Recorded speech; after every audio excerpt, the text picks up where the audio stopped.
Sure. So my name is Tessa Gratzer. I live in I am a NeuroMovement practitioner. We used to be called the Anat Baniel Method of NeuroMovement. Recently rebranded to NeuroMovement. So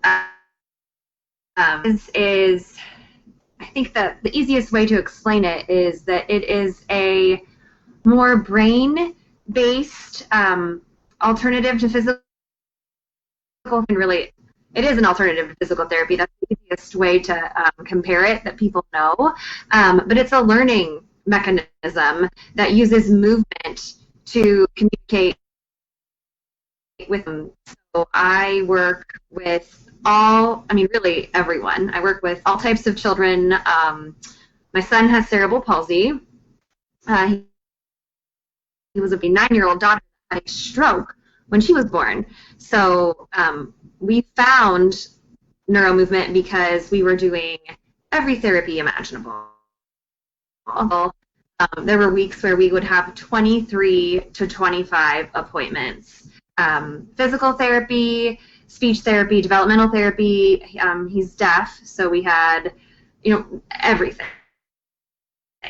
So we were driving to Fort Wayne, where the only NeuroMovement practitioner was at the time, and we would do a week's worth of lessons with him, and we saw unimaginable progress, more than we had seen in conductive education or any of the other therapies. So we kind of just decided to kind of go all in on this method and see how it would work for him for a while. And then after about a year and a half, I would take the training. So the training it takes about 3 years to get through the basic training and the additional children's mastery training. And mine was in California. It's currently in Nevada. It's in Arizona. Sorry, they changed it. So I work with special needs children. I work with adults who've had strokes, any sort of injury whatsoever, or even just people wanting to feel better in their bodies and how they move and how they're organized, and giving them more vitality. So with Jasper, he is a low-tone kid, so he has very low muscle tone, no neck, really he doesn't eat by mouth, he has a G-tube, so swallowing is very, he doesn't hold his head up. So with all of the things that we did with all of these lessons, and also doing lessons in the pools, and it was one of those things where they told us he would never walk. They gave us he would never sit, walk, anything. But we've really seen huge changes in him, and then also with my daughter because of her brain injury at birth.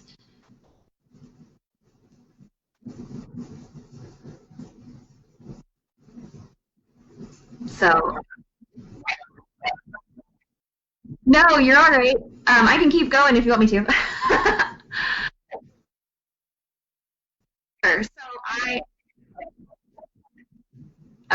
So I am currently operating mostly just out of Bedford. Prior to all of the COVID, work with a colleague in St. Louis and have a practice where I travel over to St. Louis 1 to 2 times a month and do what we call intensives. So that is each person gets 2 to 3 lessons a day, movement lessons. So, they're about a half an hour to 45 minutes, depending on what each person can tolerate, and we do those for 3 days. So that's typically one of the best ways for people to get lessons. It's not like you go once a week. We do what we call intensives or blocks. So depending on, like a lot of kids with cerebral palsy, we will do 2 to 3 lessons a day for anywhere to 3 to 4 days. And then with children with autism, it's a lot to process. So what what this method does for a children with autism is, there's a lot of things that, people will say they're not aware of their environment, or, how loud their voices or anything they're doing, just not aware. So it helps build awareness of, their movement, of their swallowing, their attention, moving their eyes, really any movement-based thing that they do. So it just brings them more into their world.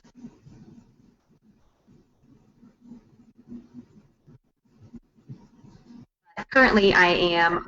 Oh, go ahead. Go ahead. Sorry. No, it's all right. Yes, yes. It was really frustrating. I have a degree in insurance and risk management. The mom of a child with as medically complex as Jasper is, I wasn't able to go back to a typical job, just because there's, when he was younger, he was in the hospital all the time, and I couldn't be a good accountable employee. But watching what the practitioner did for my son and seeing all of the kids, especially here, at the time my son was in the developmental preschool here in Bedford, and seeing all of the children that could just have so many more opportunities if there was a practitioner locally. Yeah, that's how I got into it. I just felt like I had to be able to access the information to help him continue to grow, and my daughter, but I also wanted to be able to help the kids around here, because I feel like doctors sort of just push you in one direction, and we don't, we're kind of conditioned not to ask questions and not to really question what they're telling us to do. And I think that because I've gotten this training and I've been exposed to so many other parents, it's helped me become a better advocate for my kids, and therefore I'm trying to kind of spread that out amongst all the parents here.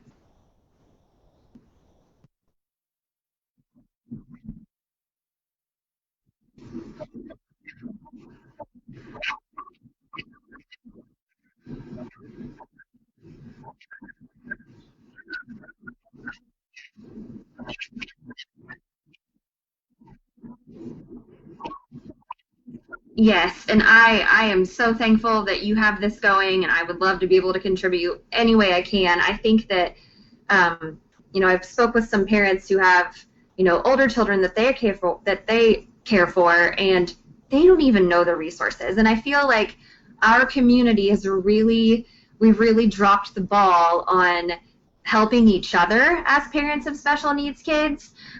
So I want to be any, agent of change in that I can, to help other parents, and especially the ones, I say the parents that are younger than me, but the parents who are just coming into this world, and really helping them find their voice and being an advocate for their kids when it comes to, IEPs and just whatever it is that they face. I think it can be a very challenging and lonely journey as a special needs parent. So I think anything that we can do to bring everybody together, especially when it comes to school things and just sports and anything, I think that's invaluable.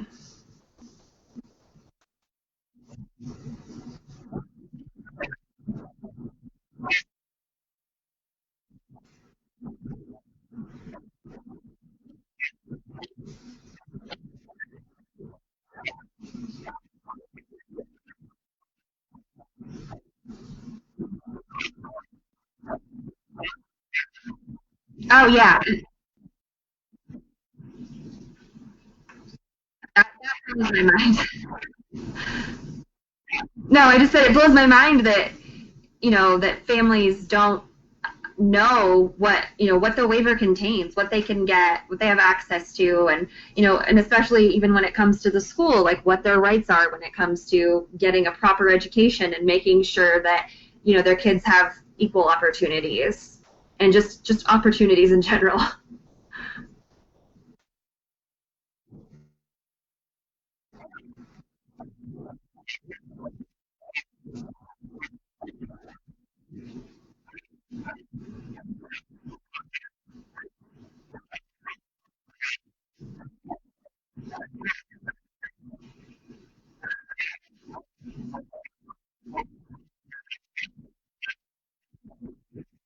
no, and I would love to get that, doing all my Insource trainings on their website so I can learn more. Their volunteer trainings, which I mean, anybody can do them. They're free. You just have to sign up. You know, it just running through the slides of Article 7 and you know, when you go into an IEP, they hand you the things, but they don't explain anything to you. There's no crash course on this stuff. So I think, of course, Insource having those slides that you can run through is just a really good resource for parents before they have to face that.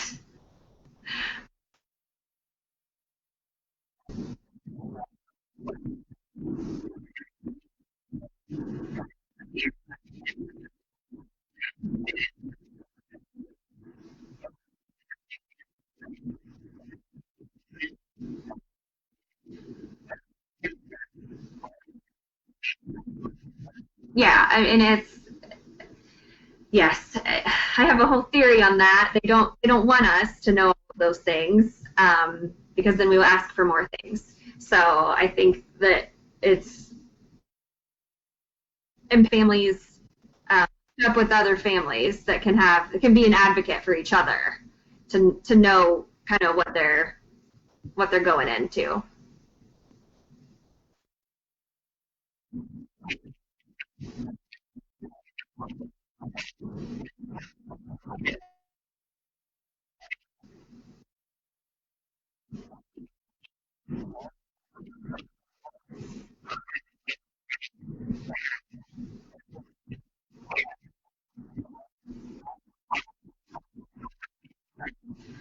Yeah, and I feel like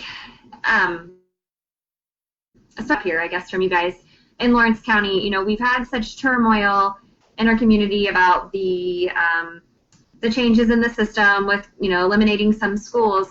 I think that if we can really find a way to work together with our school board and our teachers, you know, I have I'm friends and acquaintances with a lot of the special needs teachers, and you know, I myself and I say, hey, listen, if you need an advocate, I am here for you. Like I my job's not on the line. I can go to the school board and ask for, you know, things that make things better for the kids. So, you know, I really would love to see, you know, the parent advisory boards, you know, be a welcome thing and them not be like afraid of us. Because, you know, when it comes to now, anytime they hear from special needs parents, it's because there's a problem. So, you know, why not make it, you know, a team of special needs parents who want to make the school system better?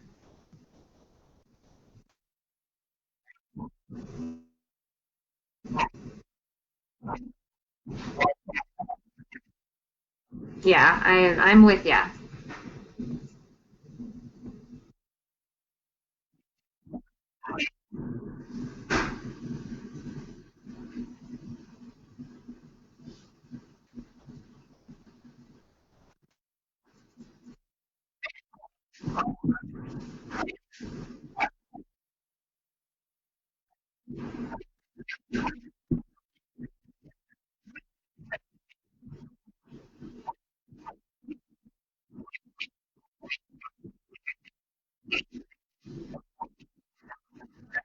Yeah, I would love to, and I'll message you and make sure we have a way to you know, stay in contact. But I really think that there are so many families here, you know, in Bedford and Lawrence County that they want a voice, right? You know, where to go to or what to do. But if we can really group together, and you know, by way of Zoom, thank you COVID, like Zoom is an easy access thing now, and we could all get together on a call and have, you know, some topics and, you know, submit questions and really just talk to each other. And, you know, especially when it comes to the kids going back to school, you know, what's that going to look like? So yeah, I would love to be involved any way I can.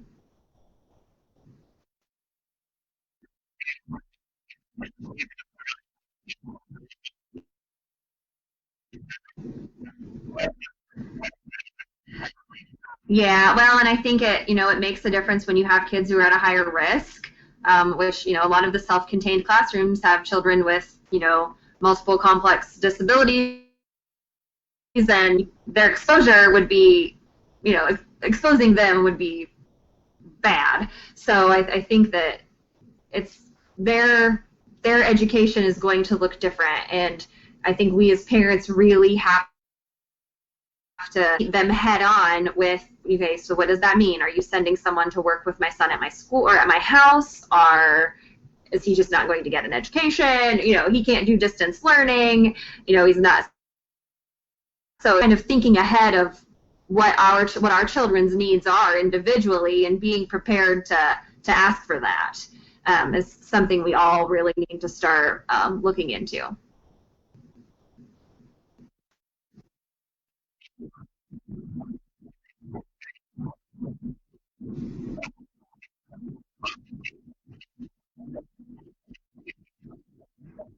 Yeah.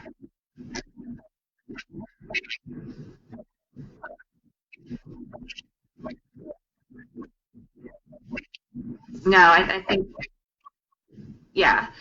Yeah, and for us, that'll look completely different. We have 6 children in our house. So, do I send 5 of them and not one, and he's still getting exposed? So, I mean, I don't know. It's just a huge ball up in the air trying to figure out what works and how.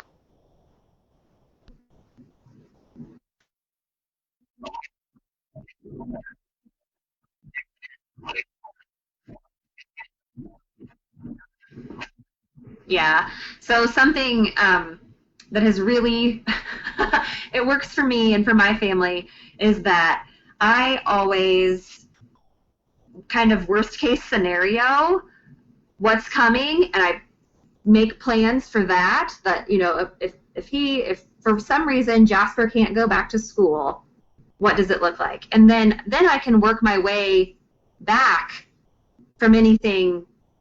Once I've figured out worst case scenario, anything else that doesn't go all that far, I can figure out, right? So, for him, I've already been thinking like, okay, if he isn't allowed to go back to school, I've talked to the teachers. What would that look like for him? How can we still get some learning time for him? And then, all of the services that he gets at school, how does that work for a kid like Jasper? So I've just been thinking about that, and then, I have kind of everything in place that I think would help him and would be feasible for our family, and I can figure it out from there as long as I kind of already have a plan on what the worst case scenario would look like.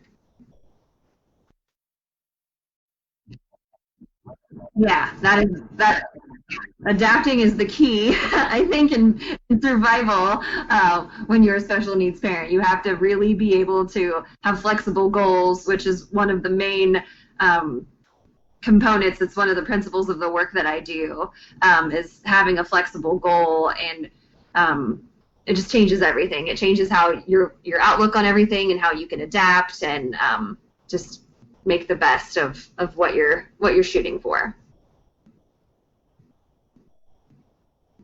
There's a great book. It's called Kids Beyond Limits by Anat Baniel. It's actually, she's the teacher that I studied under.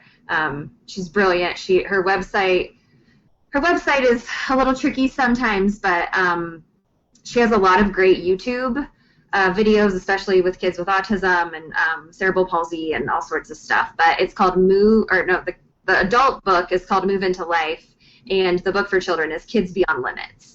So I can put that underneath if anybody wants to check that out. It's a great book, and I think you can get it on Amazon for like $10 or something.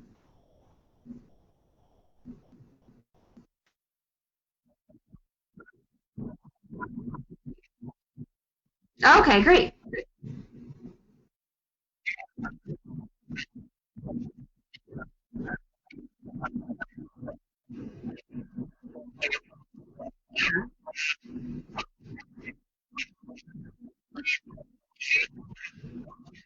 Uh, it's really widespread. we the joke is if you have a brain, I can help you. Because everything we do from the time we come out is movement. Like movement is the language of the brain. Eating, looking, hearing, all of those things are movement based. So we work through the body in changing how the brain is firing different things. So when you think about it, the skeleton, our skeletal system, is what is made to hold us up. So a lot of times with mapping and how the brain works, we will kind of lose differentiation in things. So the work that I do kind of wakes the brain up. It's like, oh, like my bones can hold me here, so those muscles don't have to work so hard, and I can do things easier. Or with children who haven't been exposed to those, random movements that we have as a baby that teach us everything. When kids should be on the floor, I'll give my work a plug there. Like, if you can have a baby on the floor instead of in a chair, put the baby on the floor, because that's how they learn to do everything. That's how they learn to crawl, sit up, stand, is pushing through the floor. So, if a child, like with my son with low tone, didn't have all of those initial random movements, we are helping them figure things out through movement that they would have had as a healthy child.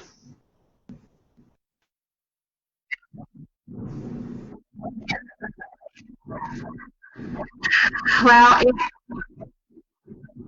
insurance is tricky, and currently it is not, unfortunately, which breaks my heart, is not covered by insurance. I would love to find grants or a program that would let me work with. I was hoping I could find a way to get into like Head Start or something like that and work with kids when they're little, to just kind of help them with some more foundation stuff.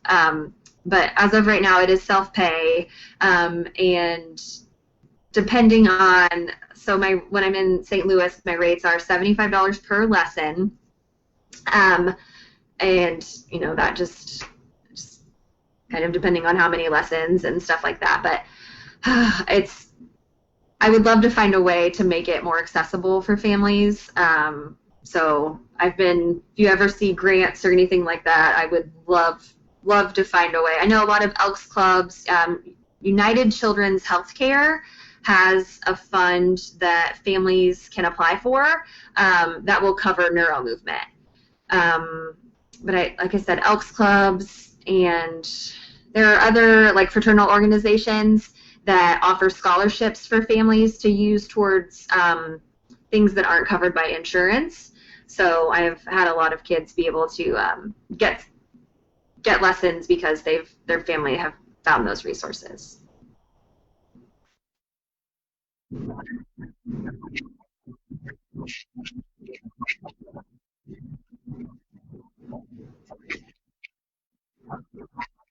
Oh, that would be great. Yeah, I would love that. And just finding ways to get, the kids who have, I think they were trying to get a Special Olympics for the younger kids involved around here, but for some reason we didn't apply, or we didn't meet the qualifications, and I don't know, I would like to find more things like that, even just gymnastics classes or cooking classes or something, right? Just getting them involved.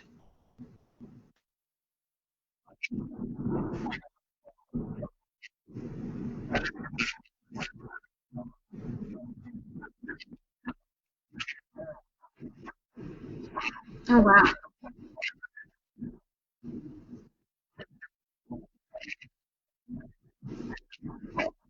Yeah. Yeah.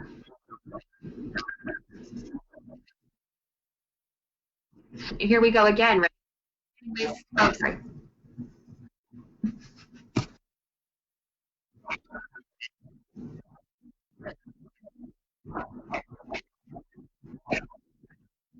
Oh, yeah, definitely. So I have worked on a baby the day it was born. It is the most gentle, it's done, over clothing. if I do something that hurts someone, I stop, because the brain doesn't learn that way. That's not the way our brain likes to learn. Movement should be enjoyable and easy. So it's a matter of, yes, it's definitely very safe. I do not, one of the things that how I work with families, especially with kids who aren't used to it or who've had trauma related to services. We just try to find a way. If they don't like being on a table, we work on the floor, and we don't push through crying, because if they're crying, they're fighting it off, and they're not in a place where their brains can learn. So I try to just, if a child needs to sit on its mom's lap or its dad's lap, we go that way, and I do lessons in the water, and just trying to find a way to access that child where they are, and then go from there.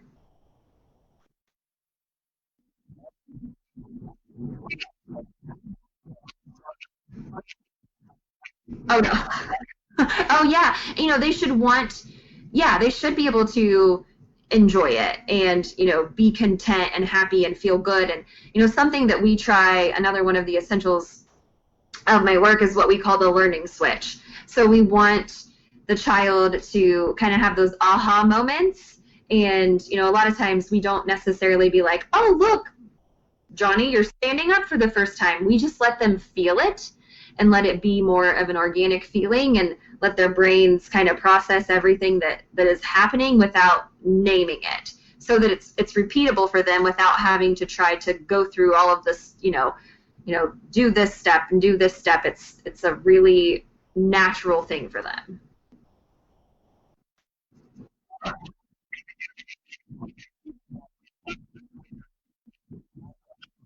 Totally fine.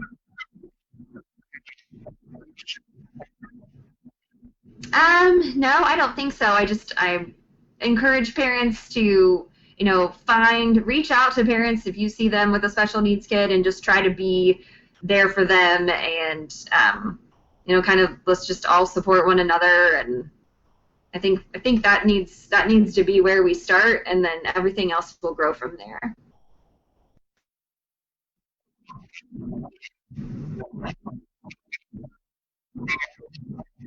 Oh yeah, I would love to see that become more active. Everything sort of fizzled with the COVID stuff, and all of that. But yeah, please do. I would love to get more people kind of connected and kind of fired up there.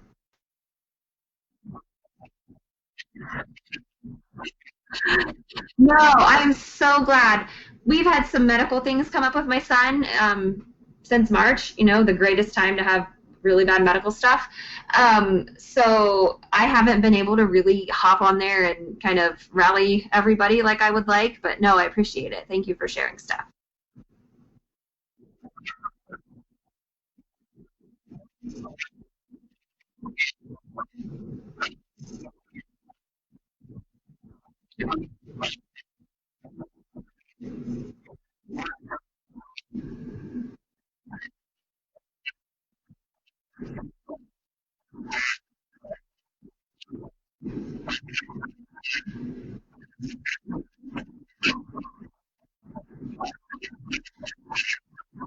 Oh yeah, that would be great.